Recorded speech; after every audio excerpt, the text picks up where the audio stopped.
नमस्कार दोस्तों, आज हम एनसीईआरटी क्लास 8 की हिस्ट्री का लास्ट चैप्टर 8 पढ़ेंगे। ठीक है दोस्तों, तो चैप्टर का नाम है राष्ट्रीय आंदोलन का संगठन 1870 के दशक से 1947 तक। चलो दोस्तों शुरू करते हैं। पिछले अध्याय में हम निम्नलिखित का अध्ययन कर चुके हैं। ठीक है, भारतीय भू क्षेत्र पर अंग्रेजों का कब्जा और रियासतों का अधिग्रहण, नए कानूनों और प्रशासकीय संस्थाओं की शुरुआत, किसानों और आदिवासियों की जिंदगी में बदलाव, 19वीं सदी में आए शैक्षणिक बदलाव, महिलाओं की स्थिति से संबंधित वाद विवाद, जाति व्यवस्था को चुनौतियाँ, सामाजिक और धार्मिक सुधार, 1857 का विद्रोह और उसके बाद की स्थिति, हस्तकलाओं का पतन और उद्योगों का विकास। इन मुद्दों के बारे में आपने जो कुछ पढ़ा उसके आधार पर क्या आपको ऐसा लगता है कि भारत के लोग ब्रिटिश शासन से असंतुष्ट थे? यदि हाँ, तो विभिन्न समूह वर्ग क्यों असंतुष्ट थे? चित्र 1 देखो। भारत छोड़ो आंदोलन के दौरान प्रदर्शनकारियों पर आंसू गैस के गोले छोड़ती पुलिस। ये देखो।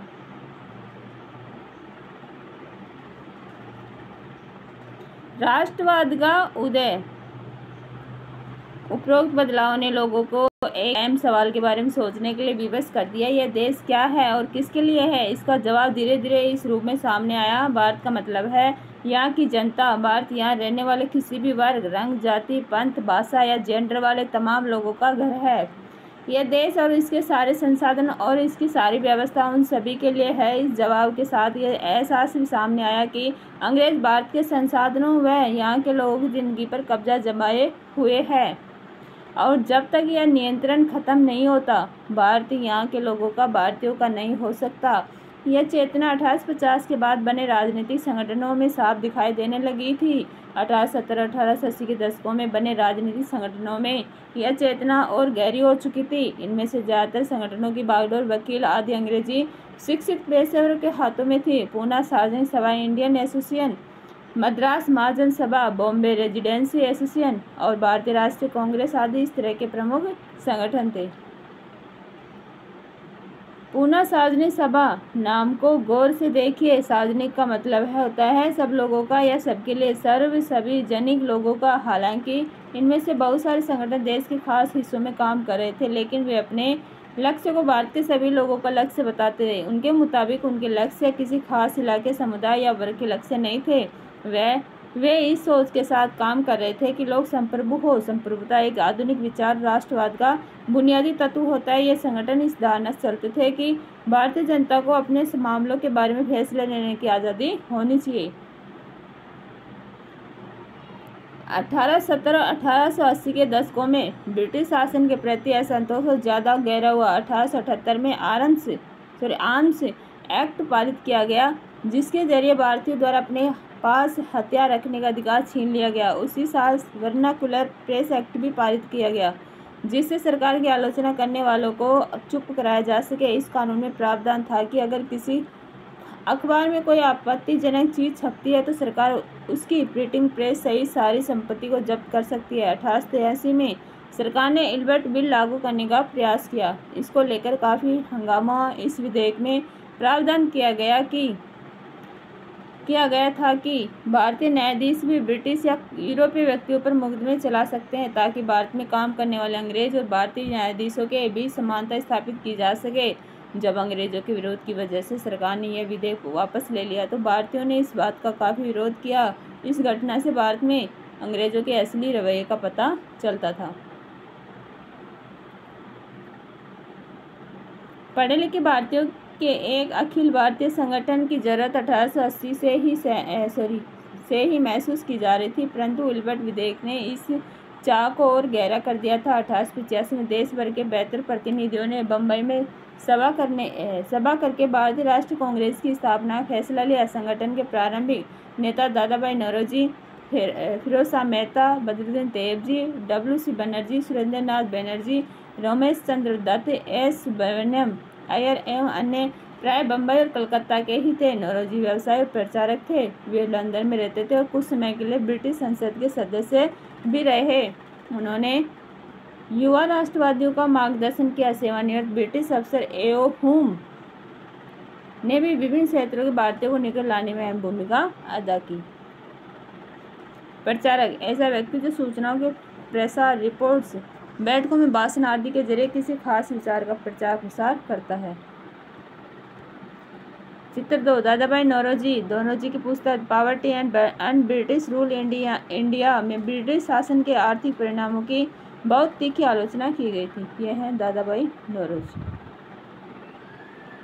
श्रोते कांग्रेस किसके पक्ष में बोलने का प्रयास कर रही थी? जनवरी 1886 में दी इंडियन मिरर नामक अखबार में लिखा। बम्बई में आयोजित प्रथम राष्ट्रीय कांग्रेस हमारे देश की 22 संसद का केंद्रक है और यह हमारे देशवासियों के लिए अकल्पनीय रूप से लाभकारी परिणामों को जन्म देगी।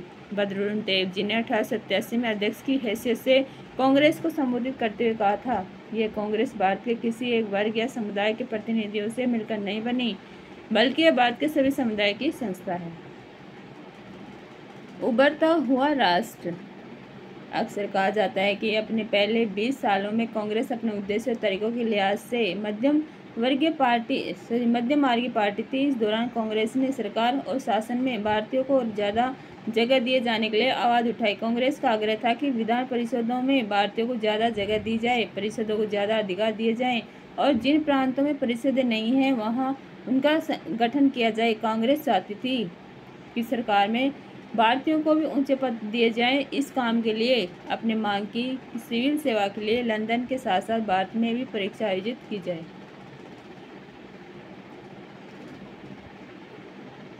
शासन व्यवस्था के भारतीयकरण की मांग नस्लवाद के खिलाफ चल रहे आंदोलन का एक हिस्सा थी, क्योंकि तब तक ज़्यादातर महत्वपूर्ण नौकरियों पर गोरे अफसरों का ही कब्जा था। अंग्रेज आमतौर पर यह मानकर चलते थे कि भारतीयों को जिम्मेदारी भरे पद नहीं दिया जा सकते, क्योंकि अंग्रेज अफसर अपने भारी भरकम वेतन का एक बड़ा हिस्सा ब्रिटेन भेज देते थे।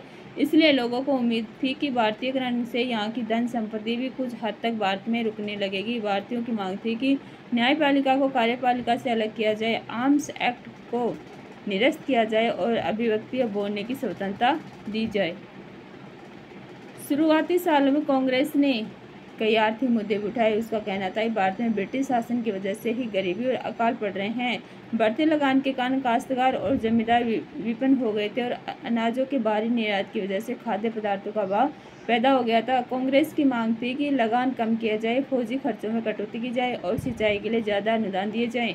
उसने नमक कर, विदेशों में भारतीय मजदूरों के साथ होने वाले बर्ताव तथा भारतीयों के कामों में दखल अंदाजी करने वाले वन प्रशासन की वजह से वनवासियों की बढ़ती मुसीबतों के बारे में बहुत सारे प्रस्ताव पारित किए।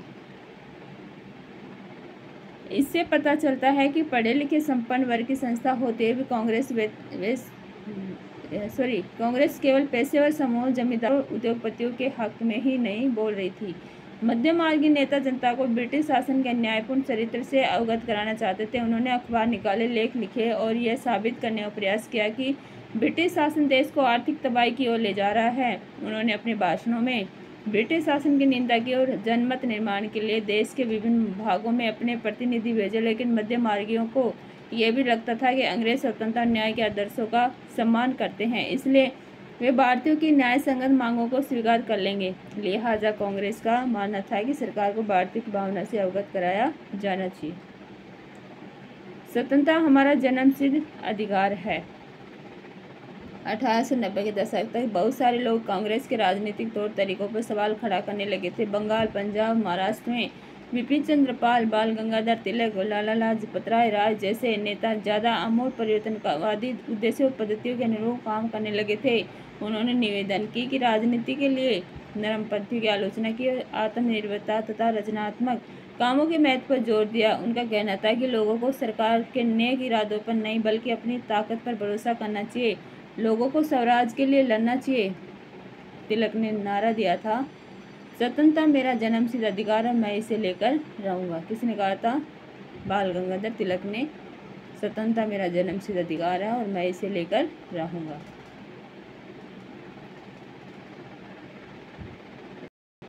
स्रोत 2 सोने की चाह में। डिनोसस बाचा नामक एक मध्यम मार्गी नेता ने 1887 में नौरोजी को संबोधित करते हुए लिखा था, आजकल फिरोज साहब अपने निजी कामों में बहुत ज़्यादा व्यस्त हैं। वे लोग पहले ही काफ़ी अमीर हैं, तेलंग साहब भी व्यस्त रहते हैं। मुझे समझ में नहीं आता, अगर सभी लोग सोने की चाह में इतने व्यस्त रहेंगे तो देश की प्रगति कैसे हो सकती है। 1905 में वायसराय कर्जन बंगाल का विभाजन कर दिया। उस वक्त बंगाल ब्रिटिश भारत का सबसे बड़ा प्रांत था। बिहार और उड़ीसा के कुछ भाग भी पश्चिम बंगाल का हिस्सा थे। अंग्रेजों का कहना था कि प्रशासकीय सुविधा को ध्यान में रखते हुए बंगाल का बंटवारा करना जरूरी था, परंतु इस प्रशासकीय सुविधा का मतलब क्या था, इससे किसको सुविधा मिलने वाली थी? जाहिर है इसका ताल्लुक अंग्रेज अफसरों और व्यापारियों के फायदे से था, लेकिन सरकार ने गैर बंगाली इलाकों को अलग करने की बजाय उसके पूर्वी भागों को अलग करके असम में मिला दिया। पूर्वी बंगाल को अलग करने के पीछे अंग्रेजों का मुख्य उद्देश्य ये रहा होगा कि बंगाली राजनेताओं के प्रभाव पर अंकुश लगाया जाए, बंगाली जनता को बांट दिया जाए। बंगाल के विभाजन से देश भर में गुस्से की लहर फैल गई। मध्य मार्गीय आमूल परिवर्तनवादी कांग्रेस के सभी दलों ने इसका विरोध किया। विशाल जनसभाओं का आयोजन किया गया और जुलूस निकाले गए। जन प्रतिरोध के नए नए रास्ते ढूंढ गए। इससे जो संघर्ष उपजा उसे स्वदेशी आंदोलन के नाम से जाना जाता है।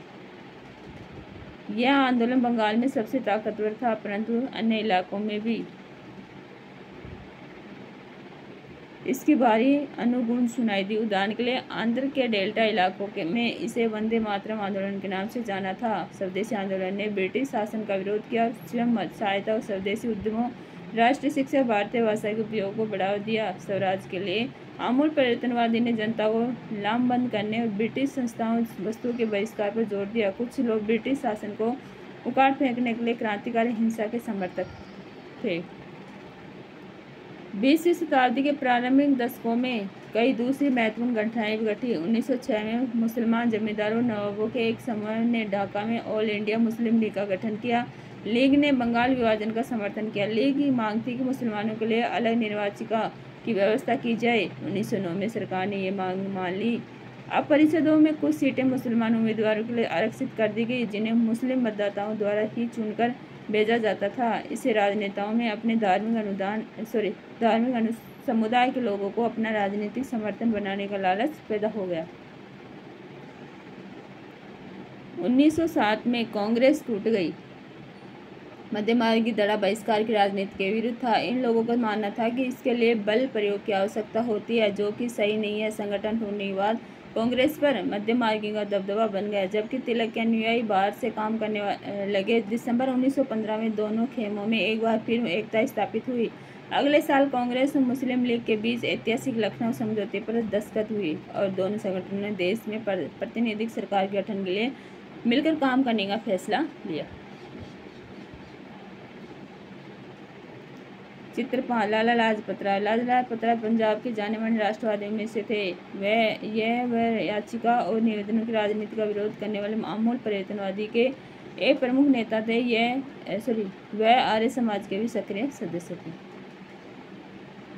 चित्र 4 स्वदेशी आंदोलन के दौरान हजारों लोग जुलूसों में शामिल होने लगे।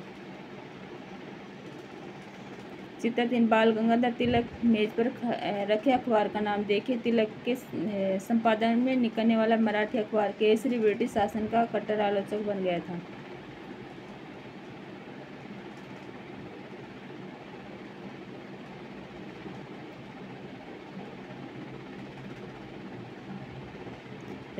जन राष्ट्रवाद का उदय। 1919 के बाद अंग्रेजों के खिलाफ चल रहा संघर्ष धीरे धीरे एक जन आंदोलन में तब्दील होने लगा। किसान, आदिवासी, विद्यार्थी, महिलाएं बड़ी संख्या में इस आंदोलन में जुटते गए। कई बार औद्योगिक मजदूरों ने भी आंदोलन में योगदान दिया। 20 के दशक में कुछ खास व्यावसायिक समूह भी कांग्रेस को सक्रिय समर्थन देने लगे थे। ऐसा क्यों हुआ? पहले विश्व युद्ध ने भारत की आर्थिक और राजनीतिक स्थिति बदल दी थी। इस युद्ध की वजह से ब्रिटिश भारत सरकार के रक्षा व्यय में भारी इजाफा हुआ था। इस खर्चे को निकालने के लिए सरकार ने निजी आय और व्यावसायिक मुनाफे पर कर बढ़ा दिया था। सैनिक व्यय में इजाफे तथा युद्ध का आपूर्ति की वजह से जरूरी कीमतों की चीज़ों में भारी उछाल आया और आम लोगों की जिंदगी मुश्किल होती गई। दूसरी ओर व्यावसायिक समूह युद्ध में बेहिसाब मुनाफा कमा रहे थे, जैसा कि आप अध्याय 6 में देख चुके हैं। इस युद्ध में औद्योगिक वस्तुएं, जूट के बोरे, कपड़े, पटरियां की मांग बढ़ा दी और अन्य देशों से भारत आने वाले आयात में कमी ला दी थी। इस तरह युद्ध के दौरान भारतीय उद्योगों का विस्तार और भारतीय व्यावसायिक समाज विकास के लिए और अधिक अवसरों की मांग करने लगे। युद्ध ने अंग्रेजों को अपनी सेना बढ़ाने के लिए विवश किया। एक विदेशी युद्ध की खातिर गाँव में सिपाहियों की भर्ती के लिए दबाव डाला जाने लगा। बहुत सारे सिपाहियों को दूसरे देशों में युद्ध के मोर्चों पर भेज दिया गया। इनमें से बहुत सारे सिपाही युद्ध के बाद यह समझदारी लेकर लौटे कि साम्राज्यवादी शक्तियाँ एशिया और अफ्रीका के लोगों का किस तरह से शोषण कर रही है। फलस्वरूप ये लोग भी भारत में औपनिवेशिक शासन का विरोध करने लगे। इसके अलावा 1917 में रूस में क्रांति हुई। इस घटना के चलते किसानों और मजदूरों के संघर्षों का समाचार तथा समाजवादी विचार बड़े पैमाने पर फैलने लगे, जिससे भारतीय राष्ट्रवादियों को नई प्रेरणा मिलने लगी। क्रांतिकारी हिंसा, समाज में आमूल बदलाव लाने के लिए हिंसा का उपयोग करना। परिषद, प्रशासकीय सलाहकारी या प्रातिनिधिक दायित्व को निभाने वाली मनोनीत या निर्वाचित संस्था। महात्मा गांधी का आगमन। इन्हीं हालात में महात्मा गांधी एक जन नेता के रूप में सामने आए। गांधी जी 46 वर्ष की उम्र में 1915 में दक्षिण अफ्रीका से भारत लौटे। वे वहां पर नस्ल विरोधी पाबंदियों के खिलाफ अहिंसक आंदोलन चला रहे थे और अंतर्राष्ट्रीय स्तर पर उनकी अच्छी मान्यता थी और लोग उनका आदर करते थे। दक्षिण अफ्रीकी आंदोलन की वजह से उन्हें हिंदू, मुसलमान, पारसी और ईसाई, गुजराती, तमिल, उत्तर भारतीय, उच्च वर्गीय, व्यापारी, वकील और मजदूर सब तरह के भारतीयों से मिलने जुलने का मौका मिल चुका था। महात्मा गांधी ने पहले साल पूरे भारत का दौरा किया। इस दौरान वे यहाँ के लोगों, उनकी ज़रूरतों, हालात को समझने में लगे। उनके शुरुआती प्रयास चंपारण, खेड़ा और अहमदाबाद के स्थानीय आंदोलन के रूप में सामने आए। इन आंदोलनों के माध्यम से उनका राजेंद्र प्रसाद और वल्लभ भाई पटेल से परिचय हुआ। 1918 में अहमदाबाद में उन्होंने मिल मजदूरों की हड़ताल का सफलतापूर्वक नेतृत्व किया। आइए अब 1919 से 1922 के बीच के आंदोलन को कुछ गहराई से देखें।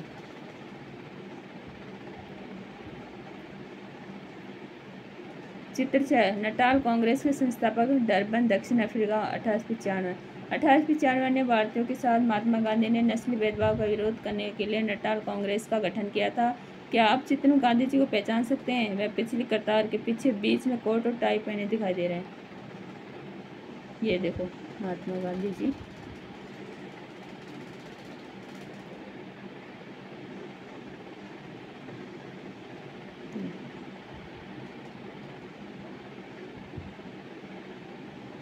रोलेट सत्याग्रह। 1919 में गांधी जी ने अंग्रेजों द्वारा हाल ही में पारित किए गए रोलेट कानून के खिलाफ सत्याग्रह का आह्वान किया। यह कानून अभिव्यक्ति स्वतंत्रता जैसे मूलभूत अधिकारों पर अंकुश लगाने और पुलिस को और ज़्यादा अधिकार देने के लिए लागू किया गया था। महात्मा गांधी, मोहम्मद अली जिन्ना तथा अन्य नेताओं का मानना था कि सरकार के पास लोगों की बुनियादी स्वतंत्रता पर अंकुश लगाने का कोई अधिकार नहीं है। उन्होंने इस कानून को शैतान की करतूत और निरंकुशवादी बताया। गांधी जी ने लोगों से आह्वान किया कि इस कानून का विरोध करने के लिए 6 अप्रैल 1919 को अहिंसक विरोध दिवस के रूप में, अपमान व याचना दिवस के रूप में मनाया जाए और हड़तालें की जाए। आंदोलन शुरू करने के लिए सत्याग्रह सभा का गठन किया गया।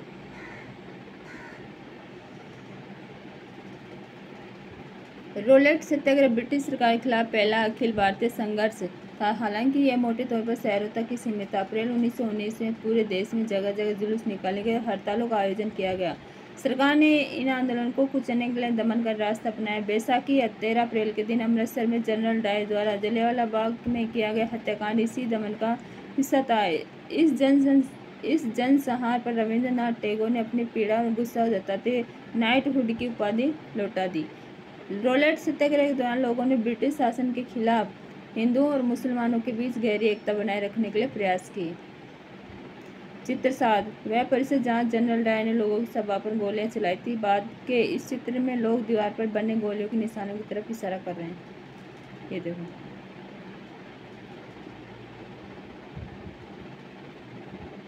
नाइटहुड, ब्रिटिश राजा रानी की तरफ से किसी व्यक्ति की अप्रियतम व्यक्तिगत सफलताओं या जनसेवा के लिए दी जाने वाली उपाधि। खिलाफत आंदोलन, असहयोग आंदोलन। खिलाफत का मुद्दा इसी तरह का एक ज्वलंत मुद्दा था। 1920 में अंग्रेजों ने तुर्की सुल्तान खलीफा पर बहुत सख्त संधि थोप दी थी। जलियांवाला बाग हत्याकांड की तरह है। इस घटना पर भारत के लोगों ने भारी गुस्सा था। भारतीय मुसलमान यह भी चाहते थे कि पुराने ओटोमन साम्राज्य में स्थित पवित्र मुस्लिम स्थानों पर खलीफा का नियंत्रण बना रहना चाहिए। खिलाफत आंदोलन के नेता मोहम्मद अली जिन्ना और मोहम्मद अली और शौकत अली अब एक सर्वव्यापी असहयोग आंदोलन शुरू करना चाहते थे। गांधी जी ने उनके आह्वान का समर्थन किया और कांग्रेस से आग्रह किया कि वह पंजाब में हुए अत्याचारों, जलियांवाला बाग हत्याकांड और खिलाफत के मामले में हुए अत्याचार के विरुद्ध मिलकर अभियान चलाएं और स्वराज की मांग करें। 1921-1922 के दौरान असहयोग आंदोलन को और गति मिली। हजारों विद्यार्थियों ने सरकारी स्कूल कॉलेज छोड़ दिए। मोतीलाल नेहरू, सी.आर. दास, सी राजगोपालाचारी और असफ अली जैसे बहुत सारे वकीलों ने वकालत छोड़ दी। अंग्रेजों द्वारा दी गई उपाधियों को वापस लौटा दिया गया और विधानमंडलों का बहिष्कार किया गया। जगह जगह लोगों ने कपड़ों की होली जलाई। 1920 से 1922 के बीच विदेशी कपड़ों के आयात में भी भारी गिरावट आ गई, परंतु यह तो आने वाले तूफान की सिर्फ एक झलक थी। देश के ज्यादातर हिस्से एक भारी विद्रोह के मुहाने पर खड़े थे। स्रोत 3, पीड़ा का चिरंतन सिद्धांत। अहिंसा से गांधी जी का क्या आशय था? अहिंसा किसी संघर्ष का आधार कैसे बन सकती है, इस बारे में गांधी जी का यह कहना था।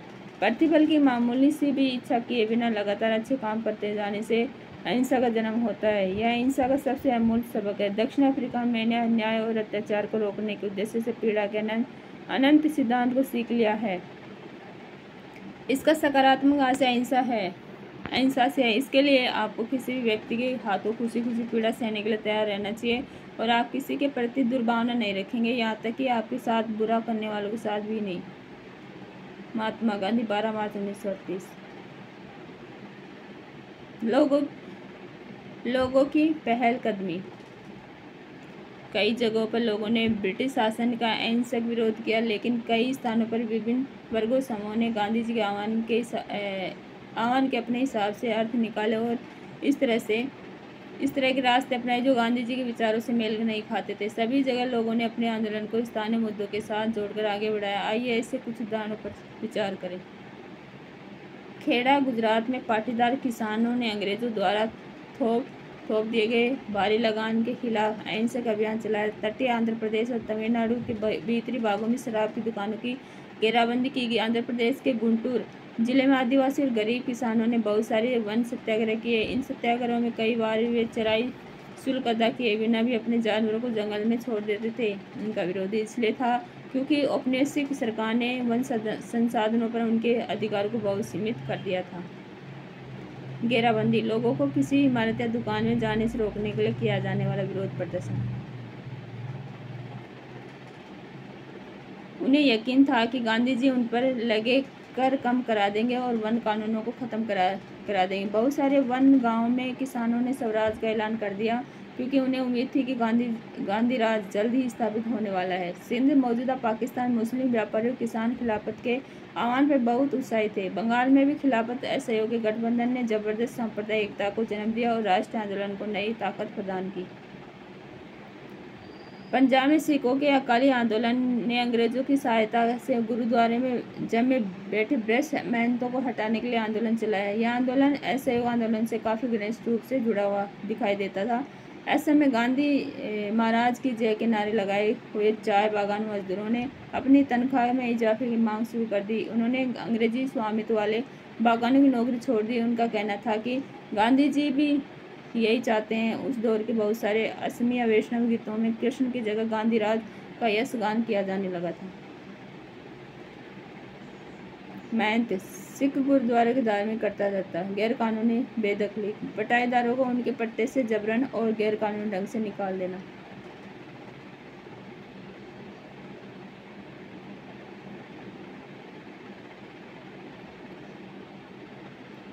दोस्तों आज हम यहीं तक पढ़ेंगे और नेक्स्ट जो जितना बचा है बाकी चैप्टर कल पढ़ेंगे।